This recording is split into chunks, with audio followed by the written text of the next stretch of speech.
Hello तो बच्चों, स्वागत है आपका बड़ा भारत एजुकेशन प्लेटफॉर्म पर। तो देखिए, आज हम पढ़ने जा रहे हैं विस्थापन अभिक्रिया, द्विविस्थापन अभिक्रिया, रिडक्शन, ऑक्सीडेशन और रेडॉक्स। इन पांचों अभिक्रियाओं की आज हम इस वीडियो में बात करेंगे, जिसमें हम सबसे पहले देखेंगे विस्थापन अभिक्रिया, डिस्प्लेसमेंट रिएक्शन। देखिए, विस्थापन अभिक्रिया क्या होती है। इसके नाम में है, पहला वर्ड है विस्थापन। विस्थापन का अर्थ होता है किसी एक के स्थान पर कोई दूसरा आ जाना। विस्थापन का अर्थ होता है किसी एक के स्थान पर कोई दूसरा आ जाना। तो देखिए, यहाँ पर एक नाम है विस्थापन अभिक्रिया। अब देखिए, ये ऐसी अभिक्रिया होती है जिसमें कोई एक तत्व या परमाणु किसी दूसरे तत्व या परमाणु के स्थान पर आ जाता है, तो उसे हम बोलते हैं विस्थापन अभिक्रिया। जैसे आप क्लास में बैठे हो और आपके सीट पर कोई दूसरा छात्र आकर बैठ जाए, आपको वहां से विस्थापित कर दे, तो ये टर्म है विस्थापन। अब इसको अभिक्रियाओं में के लिए कैसे उपयोग किया गया है वो देखिए। तो हम विस्थापन अभिक्रिया को पढ़ रहे हैं, जिसमें हम सबसे पहले इसकी परिभाषा की बात करेंगे कि ऐसी अभिक्रिया जिसमें किसी तत्व परमाणु आयन के स्थान पर कोई दूसरा तत्व परमाणु आयन आ जाता है, तो उसे विस्थापन अभिक्रिया कहते हैं। यहाँ पर मैंने 3 एग्जांपल दिए हैं। देखिए, सबसे पहला एग्जांपल मैंने Fe की अभिक्रिया CuSO4 से करवाई है। Fe की अभिक्रिया CuSO4 से करवाई है। तो देखिए, जो ये Fe है, ये इस Cu को यहाँ से विस्थापित कर देगा। इस Cu को Fe है, ये यहाँ से विस्थापित कर देगा, अर्थात इसको यहाँ से हटा देगा और इसके स्थान पर खुद आ जाएगा। तो देखिए, हमारे पास जो प्रोडक्ट बनता है वो बनता है FeSO4 और कॉपर को अलग कर देता है SO4 से और उसके स्थान पर खुद आ जाता है। कहता है तू अकेला रह, मैं इसके साथ अब रहूंगा। अब देखो दूसरा एग्जांपल, इसमें जिंक की अभिक्रिया करा रहे हैं हम फिर से CuSO4 से। तो यहाँ पर जिंक है, वो इस Cu के स्थान पर आ जाता है और Cu को यहाँ से अलग कर देता है। तो जो हमारे पास जो प्रोडक्ट बनता है वो बनता है ZnSO4 और साथ में निकलता है कॉपर, अर्थात कॉपर के स्थान पर आ जाता है जिंक। कॉपर को यहाँ से विस्थापित कर देता है, इसीलिए नाम पड़ा है विस्थापन अभिक्रिया। कि कौन सी अभिक्रिया भाई जिसमें विस्थापन हो, वो कौन सी अभिक्रिया होगी? विस्थापन अभिक्रिया होगी। इसी प्रकार यहाँ पर Pb है और CuCl2 है। जब Pb की अभिक्रिया, इसको बोलते हैं लेड। ये क्या है भाई? लेड है। जब लेड की अभिक्रिया CuCl2 से कराते हैं, तो हमारे पास जो प्रोडक्ट बनता है वो बनता है, अब देखिए यहाँ पर जो कॉपर है, ये Pb, ये इसको यहाँ से निकाल देगा कॉपर को और इसके स्थान पर ये Pb आ जाएगा। तो देखिए, जो प्रोडक्ट बनेगा वो बनेगा PbCl2 और इसको निकाल देगा यहाँ से, ये निकल जाएगा बाहर अकेला कॉपर। तो देखिए, यहाँ पर इन सभी में कॉपर को विस्थापित किया जा रहा है और इसके स्थान पर यहाँ पर Fe आ रहा है, यहाँ पर Zn आ रहा है और यहाँ पर लेड आ रहा है। तो विस्थापन हो रहा है, तो नाम पड़ गया इसका विस्थापन अभिक्रिया। अब देखिए, तो यहाँ पर ये इसको विस्थापित कर रहा है, ये क्यों कर रहा है? कोई तो रीजन होगा इसका। आखिर कॉपर को ही विस्थापित क्यों कर रहे हैं, SO4 को क्यों नहीं? तो देखिए, इसमें क्या होता है कि ये Fe है और ये Cu है, ये कॉपर से ज्यादा क्रियाशील होता है Fe, और यहाँ पर कॉपर से जिंक ज्यादा क्रियाशील होता है, और ये Pb, अर्थात जो Fe, Zn और लेड, ये तीनों कॉपर से ज्यादा क्रियाशील होते हैं। ठीक है, Fe, Zn और Pb, ये तीनों कॉपर से क्या होते हैं भाई? ज्यादा क्रियाशील होते हैं। आपके अगले अध्याय में आएगा metal and non metal chapter है, उसमें एक सक्रियता श्रेणी है, एक्टिविटी सीरीज, उसमें एक श्रेणी दे रखी है वहां पर, और उसमें धातुओं को उनकी क्रियाशीलता के क्रम में उनको व्यवस्थित कर रखा है। जो ऊपर धातु हैं वो ज्यादा क्रियाशील है, वो नीचे हैं वो कम क्रियाशील है। तो उसी के आधार पर हम यहाँ पर बता रहे हैं कि जो Fe, Zn और लेड है वो कॉपर से ज्यादा क्रियाशील है। क्रियाशील ज्यादा होने के कारण ही ये Fe है, ये कॉपर को हटा देता है और इसके स्थान पर खुद आ जाता है और प्रोडक्ट बना लेता है FeSO4। यहाँ पर जो कॉपर है उससे ज्यादा क्रियाशील है जिंक। ज्यादा क्रियाशील होने के कारण ये जो जिंक है इस कॉपर को हटा देता है और इसके स्थान पर खुद आ जाता है, तो बना लेता है प्रोडक्ट ZnSO4 और कॉपर को अलग कर देता है। क्यों करता है? क्योंकि इसकी क्रियाशीलता कम है जिंक से। इसके बाद देखिए, यहाँ पर Pb है, वो इससे ज्यादा क्रियाशील है, इसी कारण इस कॉपर को हटा देता है और इसके स्थान पर खुद आ जाता है और बना लेता है PbCl2 और इसको निकाल देता है कॉपर को। मैंने इसको लिखा भी है कि इसमें अधिक क्रियाशील धातु कम क्रियाशील धातु को उसके यौगिक से विस्थापित कर देती है। जो अधिक क्रियाशील होती है वो कम क्रियाशील धातु को उसके यौगिक से विस्थापित कर देती है और उसके स्थान पर खुद आ जाती है जो ज्यादा क्रियाशील होती है। तो यहाँ पर हमारी हुई विस्थापन अभिक्रिया। इसके बाद हम बात करेंगे द्विविस्थापन अभिक्रिया की। तो देखिए आगे, देखिए द्विविस्थापन अभिक्रिया। देखिए द्विविस्थापन अभिक्रिया क्या होती है, इसका नाम ही है द्विविस्थापन। इसमें 2 बार विस्थापन होगा। इसमें क्या क्या होगा भाई, 2 बार इसमें विस्थापन होगा, इसलिए इसका नाम पड़ा है द्विविस्थापन, डबल डिस्प्लेसमेंट। अब देखिए इसकी एक बार हम परिभाषा देखते हैं कि ऐसी अभिक्रिया जिसमें क्रियाकारकों के बीच आयनों का आदान प्रदान होता है, क्रियाकारकों के बीच आयनों का आदान प्रदान होता है, उसे हम बोलते हैं द्विविस्थापन अभिक्रिया। ऐसी अभिक्रिया जिसमें क्रियाकारकों के बीच क्या हो भाई, आदान प्रदान हो जाएगी द्विविस्थापन अभिक्रिया। अब देखिए हम एक एग्जांपल लेते हैं इसको समझाने के लिए। मैंने यहाँ पर लिया है Na2SO4 सोडियम सल्फेट और इसकी अभिक्रिया करवाई है मैंने BaCl2 बेरियम क्लोराइड से।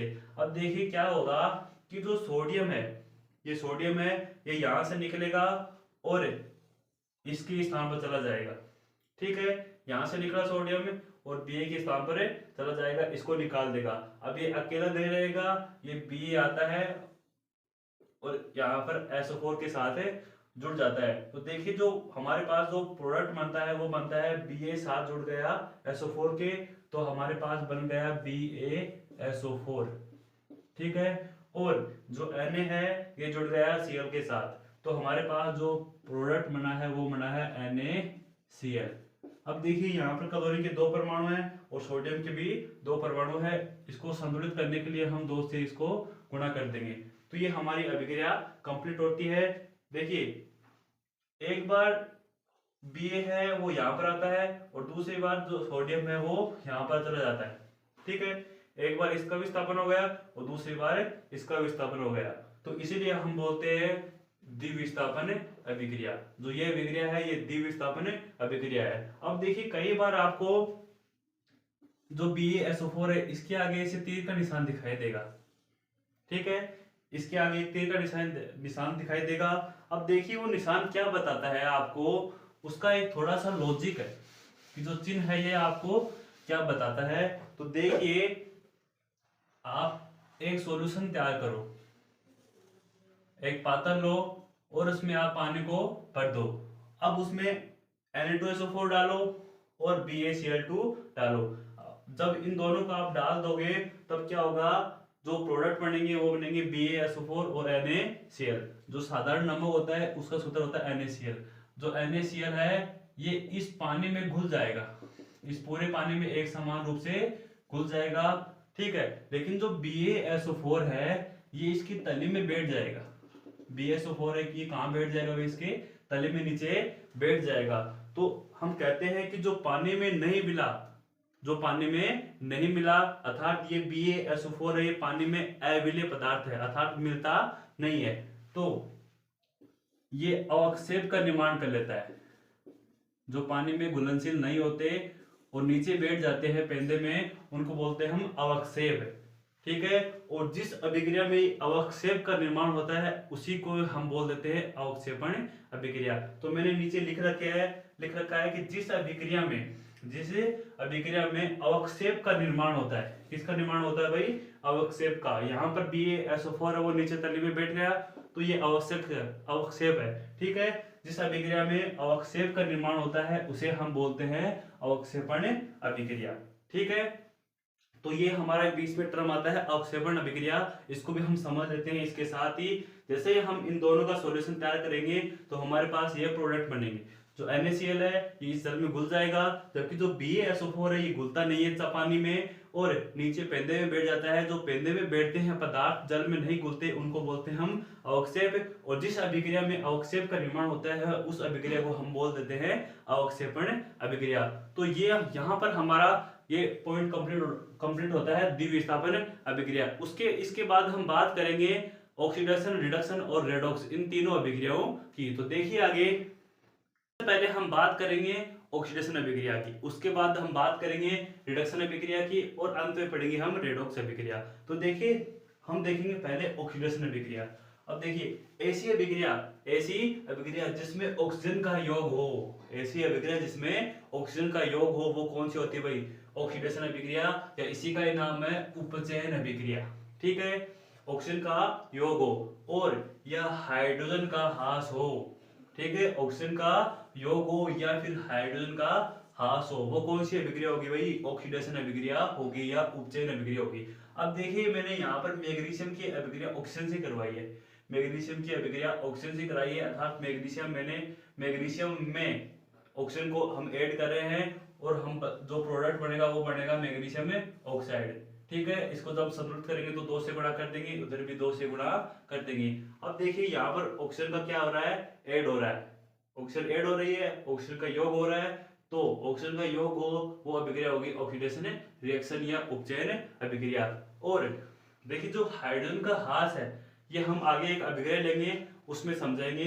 हाइड्रोजन का ह्रास भी एक ऑक्सीडेशन अभिक्रिया है।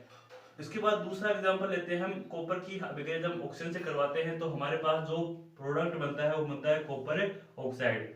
ऑक्सीजन यहाँ पर 2 है तो यहाँ पर हम लगा देंगे 2। अब कॉपर हो गए 2 तो इसको हम 2 से इधर से गुणा कर देंगे। अब इस अभिक्रिया में भी कॉपर के साथ ऑक्सीजन का योग हो रहा है, ऑक्सीजन का योग हो अभिक्रिया होगी ऑक्सीडेशन अभिक्रिया। ठीक है, उसके बाद देखिए रिडक्शन अभिक्रिया।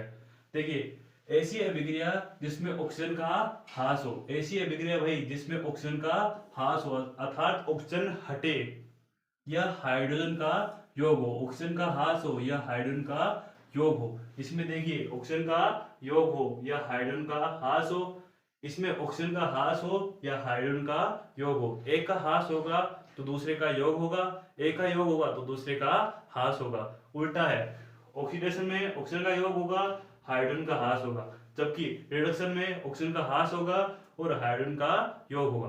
अब देखिए यहाँ पर मैंने एक एग्जांपल लिया है जिसमें हम CuO कॉपर ऑक्साइड की अभिक्रिया जब हम हाइड्रोजन गैस से कराते हैं तब जो हमारे पास जो प्रोडक्ट बनता है वो बनता है Cu, और तो ऑक्सीजन है ये जल बना लेती है हाइड्रोजन के साथ अभिक्रिया करके जल, अर्थात जो ये ऑक्सीजन है ये इसके साथ जुड़ जाती है और बन जाता है H2O और कॉपर को अकेला कर देती है।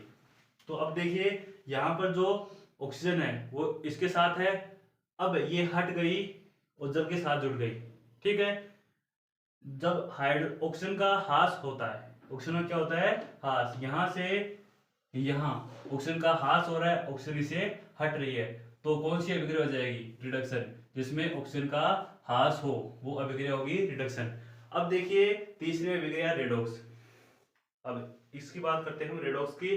अब देखिए रेडॉक्स क्या होता है? ये ऐसी अभिक्रिया होती है जिसमें ऑक्सीडेशन भी हो और रिडक्शन दोनों हो, उसे हम बोलते हैं रेडॉक्स अभिक्रिया। कोई अभिक्रिया है जिसमें ऑक्सीडेशन भी हो और रिडक्शन भी हो तो दोनों हो तो वो अभिक्रिया होगी रेडॉक्स है। अब देखिए मैंने यहाँ पर 2 एग्जांपल लिए हैं इसके, एक ये और दूसरा ये। यहाँ पर जिंक ऑक्साइड की अभिक्रिया जब हम कार्बन से कराते हैं तो हमारे पास बनता है जिंक और साथ में बनता है कार्बन मोनोऑक्साइड। अब देखिए जो यहाँ पर जिंक है, जिंक के साथ ऑक्सीजन है और यहाँ पर है जिंक अकेला। हुआ क्या? ये ऑक्सीजन इस कार्बन के साथ जुड़ गया और बना लिया CO।